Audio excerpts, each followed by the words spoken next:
Today we are looking at Mission 3 in the new chapter approved 2022 book, and it's coming right up. Necrons! Nick speaking, and welcome to this video. Right, today we are looking at Data Scry-Salvage. What a stupid name for a mission. It's a stupid mission. It's overall just stupid. So yeah, let's have a look. We've played this mission, so yeah, we know what it's all about. We're going to share.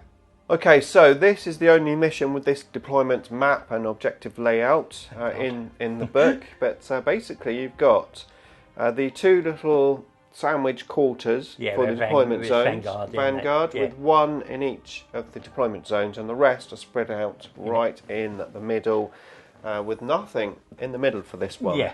And the primary, secondary objective is you need to do an action on your home objective, and then for each unit that's on one of the objectives in no man's land, you get, is it 1 point for each, I think? Yeah, 1 point for each. So quite an interesting one. So primary, obviously, is going to be Hold 2. Hold 2. Yeah, it's exactly. 4 points. Yeah, it's domination. Domination. It's the first of a domination. So. Absolutely. So you're going to be looking to obviously hold your objective, and well, at least one other. Yeah. And I personally, because you've got quite a big deployment zone here to deploy, you're going to be going out to those two. So in my mind's eye, it's this one and those two there. Then you can do the action, score the 2 points, and then you've got at least 4 points. That's you make it hammer and anvil and go that way. I mean, your other consideration is you just go sort of that triangle, which it might be a little bit small. You haven't got so much gap between those two, but that's a consideration you make on the when you're on the table. And it depends on the units you've got. Yeah. Well, when we played this, I had 2 ghost arcs. Yeah. And I just basically chungled the ghost arcs forward onto the objectives. Now, the other key thing about this mission, which we didn't really play when we played it, is that you don't actually have to stay on the objective. No, you can move off. They're sticky objectives. They're sticky. However, I still stayed on there because, I didn't want you to steal the objectives off of me, basically, because as soon as you move away, if your opponent goes on there, and it's just the way the game dictated, really. And obviously with Necrons, specifically the army that I was playing a Mephrit shooty army, and I was just... you didn't need to sit there and... Yeah, I wasn't going to go forward and try and take other objectives. I was just going to shoot you as you came in, basically. Yeah, and I was playing Space Force, which was a melee based, and so it meant I actually had to come to you rather than wait for you to come to me. Yeah. Which and the way the game planned out, it wasn't what I wanted to do, but it actually didn't turn out too badly. No. Purge the Vermin again is just another awesome secondary for Necrons, especially in this one. Again, it's you've got that one and that one. Two quarters automatically, and you can probably get that down to 3. But in the later turns, if you really want to, I think it's if you're not taking the Silent King, it's your go-to. Your go-to. If you're taking the Silent King, the Silent King is your first primary, and then you're choosing your third primary out or something you can reliably score 8 to 10 points on. But again, Purge of Vermin, R&D work together. I wouldn't go Stranglehold, it's not worth it on this one. Put Razor Banners on 1. I think that's 5. That's at least 9 points there, as long as you don't lose it.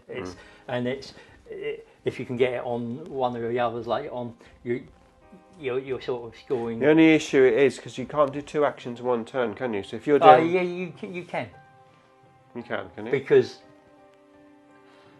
Razor Banner's 1 or more, and the other one is any unit. So you can do 2 actions. Oh, 2 different units. Two different units. Yeah, you couldn't have 1 unit doing the same action. You can't do one. Yeah. But you can have 2 units doing 2 different actions.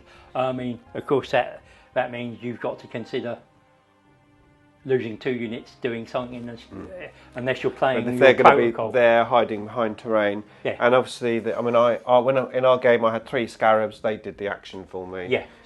It's quite 3 scarabs are actually very powerful in the list. I mean, I try to get 3 scarabs if I can in every list. Yeah, I mean, again, what you're looking at is what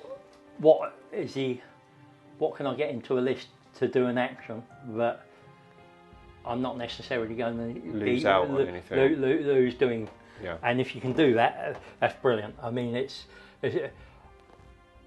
doesn't matter if, as I said, I mean, you could use a unit of Scorpex. You know, first turn they're not going to be into combat unless you're playing something like Orcs that can, or even with a new Aldo, what's it, 16 inches, right, plus a charge, they're going to have a sort of a 30-inch threat range. Yeah. I mean, so unless you've got something that you know is going to can first turn charge you're worth stick to doing a melee unit first up, and then because they're not going to do anything in the shooting. No. And R&D, I think another good one for Yeah. this, because you're going to be doing it in this one and that one, so you've got 2 to start with. with. And once you're over here, it's not a stretch to go. It's not a stretch, and if you have like a unit of 6 flayed ones in reserve, come in, do the R&D. In corners, Yeah. If you've got unit 6, all you're doing is literally popping them down, doing the R&D, and saying, boom. Yeah. I might, if I've got something within 9 inches, I might roll with charge just for the hell of it. But it's not. I'm not. I don't have to. I can sit there and let you shoot them, because if you're shooting them, you're not shooting anything else. No, exactly. And if you're not shooting them, next turn I'm definitely getting in with them and causing a little bit of mischief. And this is where in our game I used the Veil of Darkness. I just held it to late game, and actually I only used it just to get the R&D. In the 4th quarter to give me the max point. So you don't always have to be aggressive with things like the Veil of Darkness. No. Yeah. And it's also good for coming out of combat and then just being able to shoot that target and then charging in with something else. That's usually, I very rarely use Veil of Darkness very aggressively and just like go straight out with a warrior bomb. I've tried it in the past, I've played it, it's fun. Yeah. But I think tactically it's best to hold your Veil of Darkness until your opponent's on you and you're in trouble, and then fail I mean, the only time I might use Veil of Darkness aggressively is if you've got a 20-man unit of warriors and you're going first. What I might do is I might then just chuck out a unit, get in there, be in cover, shoot a unit there, boom, and then if I lose some, I'm starting to take back to another objective. And we were talking in the other video, I'm not sure if it's a future video or a past video, but we were talking about the surprise factor. Yeah. And I've done that with you before, haven't I? Yeah. I've vowed a big squad of warriors like on turn 1, and you weren't expecting it, because I don't usually do it. So it's having that surprise factor. Yeah, it's that unpredictability.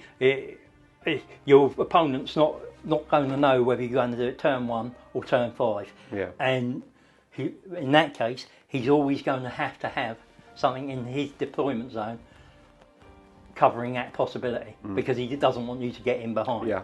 And as soon as you use it, they know it's gone. Yeah. So, why can't Necrons have 2 Veil of Darknesses? Yeah, I mean, or at least a stratagem that allows you to do again. Well, the old days, the original Veil of Darkness, you could do it every turn. Yeah. Every turn. I think it'd probably be too powerful. How about maybe on the dice roll? Yeah. You can use it again on the 4 plus 50% chance. So two or 3 turns, you're going to get it. Yeah. So having something in there just to give you that. I can't stop reminiscing now. Veil of Darkness every turn.